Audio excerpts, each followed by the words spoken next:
نبی پاک صلی اللہ علیہ وسلم کی حدیث ہے مسلم میں تبرانی میں، حضور نے فرمایا آؤ میں تمہیں پچھلے زمانے کے ایک ایماندار نوخیز ولی اللہ کی بات سناؤں۔ پچھلے زمانے حضور نے فرمایا پچھلے زمانے میں ایک بادشاہ جادو کے زور پہ حکومت کرتا تھا۔ جب وہ ایک جادوگر اس نے رکھا ہوا تھا تو جادوگر اس کو جادو بتاتا، وہ جادو کے زور پر حکومت کرتا۔ جادوگر بوڑھا ہو گیا تو کہنے لگا بادشاہ کو نوجوان میرے پاس بھیج دے، اب میں بوڑھا ہو گیا ہوں، میرا پتہ کوئی نہیں کب مر جاؤں۔ ایک نوجوان کی ڈیوٹی لگائی، بڑا زیرک سمجھدار، اپنے رعایا میں سے چن کے جو ذہین فطرت مزاج بچہ تھا وہ اس نے لگایا۔ اللہ کے محبوب علیہ الصلوۃ والسلام فرماتے ہیں بچہ جادو سیکھنے لگا، وقت گزرنے لگا۔ بچہ جب جادو سیکھنے جاتا تو رستے میں ایک راہب بھی تھا جو انجیل جانتا تھا، وہ اللہ اللہ سکھاتا، لوگوں کو حضرت عیسیٰ علیہ السلام کی تعلیمات سے آگاہ کرتا۔ اس نے دیکھا کہ یہاں بھی لوگ اکٹھے ہیں تو وہ بچہ اس راہب کے پاس بھی اٹھنے بیٹھنے لگا۔ اب جب اس کے ساتھ اس کی گفتگو بڑھنے لگی تو اس کو باتوں میں لذت آنے لگی۔ اس نے راہب نے پوچھا کہ تو کون ہے اور کس طرح سے آیا ہے، کیا تیرا معاملہ ہے؟ اس نے کہا جی میں جادو سیکھنے جاتا ہوں، آپ کی باتیں مجھے بڑی اچھی لگتی ہیں۔ اس نے کہا دین سیکھ، جادو سیکھنے والے کافر ہو جاتے ہیں، قرآن و دین سیکھنے والوں کو اللہ کامل ایمان عطا فرماتا ہے۔ فرمایا یہ سیکھ۔ بچہ بیٹھنے لگا، اس کے پاس آنے لگا، باتیں دل میں گھر کرنے لگی۔ ایک وقت آیا کہ مسلمان ہو گیا، اور مسلمان کیسے ہوا؟ بچہ کہتا میں تجربہ کر کے ہوا۔ اب میں تھوڑا سا وقت جادوگر کے پاس بھی جاتا اور باقی سارا وقت وہاں بیٹھتا۔ میں ایک دن جا رہا تھا تو رستے میں اژدہا تھا، بہت بڑا سانپ تھا، رستہ روک کے کھڑا تھا۔ یہ حضور نے بیان کی حدیث۔ نبی پاک صلی اللہ علیہ وسلم فرماتے ہیں بچہ کہتا ہے کہ رستے کے اندر سانپ ہے، رستے بند ہے، لوگ چھتوں درختوں پہ چڑھے، ہراش ہے۔ کہتے چھوٹا سا روڑا میں نے اٹھایا تو میں نے کہا اللہ اگر جادوگر سچا ہے تو اسے مار دے۔ چھوٹا سا روڑا میں نے پھینکا، اژدہا کوئی نہ مرا۔ پھر چھوٹا روڑا اٹھایا، میں نے کہا اللہ اگر وہ عالم سچا ہے تو اسے مار دے۔ اب جب میں نے روڑا مارا تو اژدہا مر گیا۔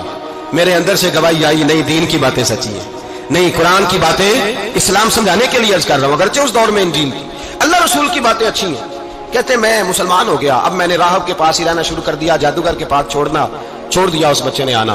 بادشاہ پوچھتا کہاں زیادہ وقت گزارتے ہو تو وہ بات گول کر دیتا۔ وقت تیزی سے بڑھنے لگا، اللہ نے اس نوجوان میں طاقت پیدا کر دی۔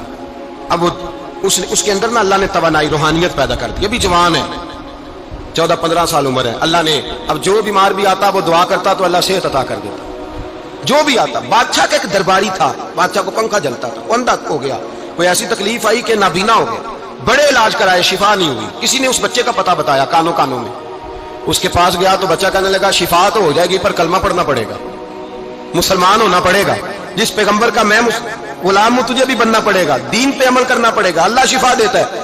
اس نے کہا تو مجھے کلمہ پڑھا، مجھے شفا دے، میں تیار ہوں۔ اس نے کہا شفا تو اللہ دیتا ہے۔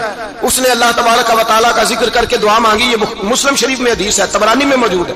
اللہ نے اسے شفا دی، اس نے کلمہ پڑھنا شروع کر دیا۔ یہاں ایک نقطہ لکھا ہے ہمارے علماء نے، کہتے ہیں جب اللہ ولایت عطا کرتا ہے نا تو یہ سفید بالوں والے کا حصہ نہیں ہوتی۔ اگر جوانی میں کوئی آدمی توبہ کر کے تصوف کے راستے پہ چلتا ہے تو سب سے زیادہ ولایت اللہ اسے عطا فرماتا ہے، سب سے زیادہ ولایت اس کے پاس ہوتی ہے۔ ابھی اس کے بال کالے ہیں، چڑھتی جوانی ہے، دعا کی تو اللہ نے، اور حدیث پاک میں موجود ہے کوڑے آتے تو شفا یاب ہو جاتے، اندھے آتے تو شفا یاب، برس والے آتے تو اللہ سے دے، جوان ہے۔ بادشاہ کے پاس وہ واپس گیا، وہ جو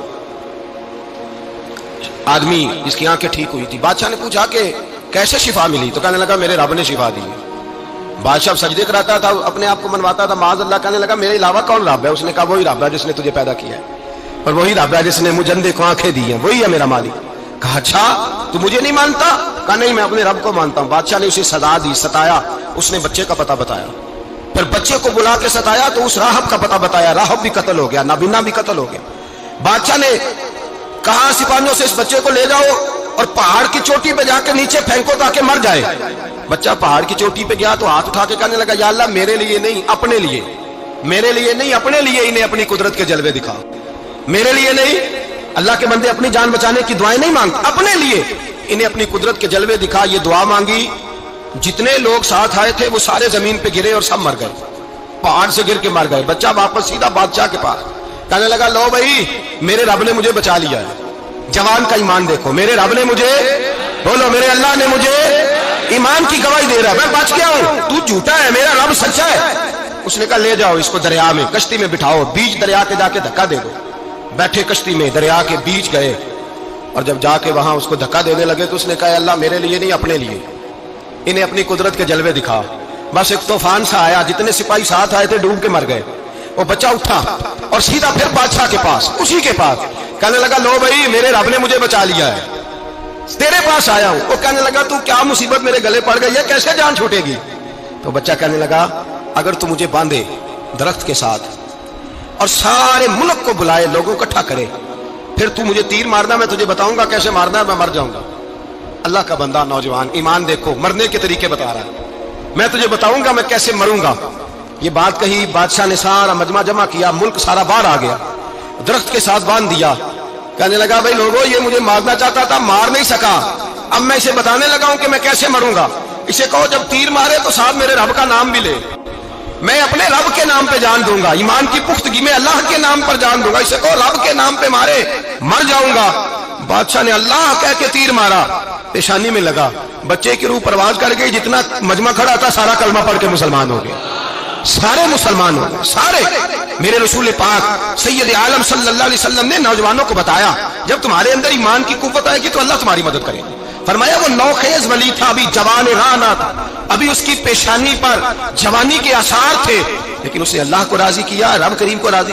ولایت کا مطلب بڑھاپا نہیں، ولایت کا مطلب وہ نہیں کہ جب بڑا لمبا وقت گزر جائے تو پھر آدمی آئے کہ نہیں اب کیا کرنا ہے، اب مسجد ہی ہے، اب تو اس کے علاوہ گزارا ہی کوئی نہیں۔ تو اس وقت کا آنا اللہ کی بارگاہ میں قبول تو ہے، لیکن شاباشی اسی کو ملتی ہے جو جوانی کا وقت آئے، جو عین اس وقت آئے جو وقت میرے رسول پاک علیہ السلام کے غلام عبداللہ ابن عمر، حضرت عبداللہ ابن عمر رضی اللہ تعالیٰ عنہ فرماتے ہیں کہ میں نکلا، مجھے سفر کے لیے جانا تھا، تو تھوڑی سی کھجوریں، تھوڑا سا سرکہ، ایک شہد کی بوتل، چیزیں میں نے سفر کے لیے ساتھ رکھ لی۔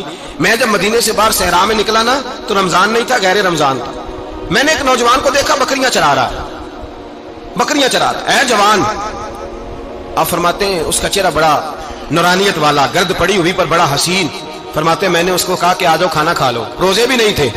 کہنے لگا نہیں میں نے روزہ رکھا ہوا ہے۔ فرماتے ہیں میں نے کہا پتہ کروں کہ نیرا نیک ہی ہے کہ پرہیزگار بھی ہے؟ نیک وہ ہوتا ہے جو نماز پڑھے روزہ رکھے، پرہیزگار وہ ہوتا ہے جو گناہ سے بچے، وہ پرہیزگار ہوتا ہے۔ کہا پتہ کروں پرہیزگار بھی ہے کہ نہیں؟ کہتے میں قریب گیا تو میں نے جا کے اس کو کہا بھائی تیری بکریاں بڑی پیاری ہیں، میرا دل کرتا ہے کہ بکری مجھے دے دو۔ کہتے وہ جوان، غربت بھی، پریشانی بھی، پر دامان توکل کی یہ خوبی ہے کہ اس پر پابند لگے ہوتے ہیں، دھبے نہیں ہوتے۔ غربت ہے، کہا جناب ایک بکری دے دو۔ آنے لگا جناب بکریاں میری نہیں، بکریوں کا مالک کوئی اور ہے۔ کہتے میں نے آزمانے کے لیے کہا کہ بکریوں کے مالک کو کہنا ایک بکری بھیڑیا لے گیا ہے، کہہ دینا بھیڑیا لے گیا ہے۔ تو کہتے اس نے میری طرف دیکھا، گرد سے اس کے بال لٹے ہوئے، آنکھوں میں روشنی، چہرے پہ اطمینان، لب و لہجے میں ایمان کی طاقت، نوجوان۔ کہنے لگا حضور بکریوں کے مالک کو تو کہہ دوں گا بھیڑیا لے گیا ہے، جب عرش کا مالک پوچھے گا تو کیا جواب دوں گا؟ اللہ کو کیا جواب دوں گا؟ کہتے ہیں میں کانپنے لگا، اس کی بات سن کے واپس آیا، جو کام نکلا تھا وہ چھوڑا، واپس لوٹ آیا۔ میں نے پتا کیا کس کا غلام ہے، پتا چلا فلاں آدمی کا ہے۔ کہتے میں نے پہلے غلام خریدا، پھر پتا کیا تیرے پاس بکریاں کتنی ہیں؟ اس نے کہا 400۔ کہتے میں نے مالک سے ساری بکریاں خریدی، پھر غلام کو بلایا، پھر وہ بکریاں تحفے میں دی، تحفے میں۔ کہنے لگا حضور یہ سارا کچھ مجھے کیسے ملا؟ میں نے کہا تیرا ایمان بڑا پختہ تھا تو میرے رب نے تجھے انعام عطا فرمایا ہے۔